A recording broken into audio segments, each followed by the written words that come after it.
महर्षि भृगु ने गुस्से में आकर भगवान विष्णु की छाती पर जोर से लात मार दी।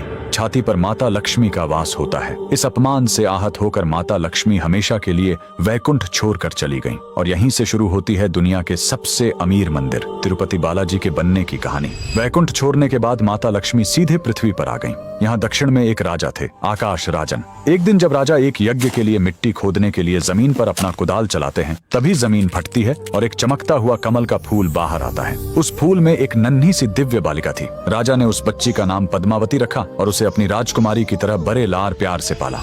उधर भगवान विष्णु माता लक्ष्मी के बिना बहुत उदास हो गए। उन्हें ढूंढते हुए वो धरती पर तिरुमाला की पहाड़ियों पर आ गए। माता के वियोग में वो इतने दुखी थे कि उन्होंने खाना पीना छोड़ दिया और एक चींटी के टीले के अंदर बैठकर गहरे ध्यान में चले गए। भगवान को भूखा देखकर एक गाय रोज उस चींटी के टीले पर जाती और अपना सारा दूध उसके अंदर गिरा देती थी। एक दिन गाय चराने वाले ने यह देख लिया। उसे लगा कि गाय दूध बर्बाद कर रही है। गुस्से में आकर उसने गाय को मारने के लिए अपनी कुल्हाड़ी खींचकर पूरी ताकत से उसकी तरफ फेंक दी। उस बेजुबान गाय को बचाने के लिए भगवान विष्णु तुरंत उस टीले से बाहर निकलकर सामने आ गए और कुल्हाड़ी का वह भयानक वार अपने सिर पर ले लिया।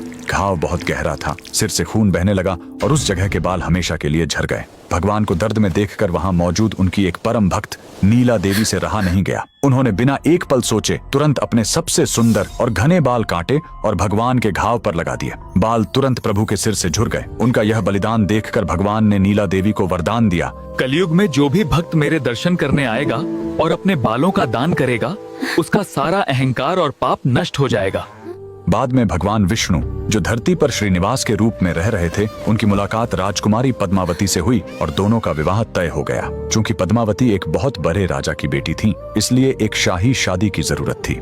लेकिन प्रभु के पास धन नहीं था, इसलिए भगवान श्रीनिवास ने धन के देवता कुबेर से एक बहुत बड़ा कर्ज लिया। कुबेर ने शर्त रखी कि कल युग के अंत तक भगवान को यह कर्ज ब्याज समेत चुकाना होगा। आज भगवान तिरुपति बालाजी उसी कर्ज को चुका रहे हैं। मंदिर में भक्त जो करोड़ों का धन और सोना दान करते हैं, वो कुबेर का कर्ज चुकाने के लिए होता है, और जो महिलाएं और पुरुष अपना सिर मुंडवाते हैं, वो नीला देवी के बलिदान का सम्मान करने और अपना अहंकार भगवान के चरणों में छोड़ने के लिए ऐसा करते हैं। अगर आप भी भगवान बालाजी के भक्त हैं, कमेंट्स में लिखें गोविंदा गोविंदा।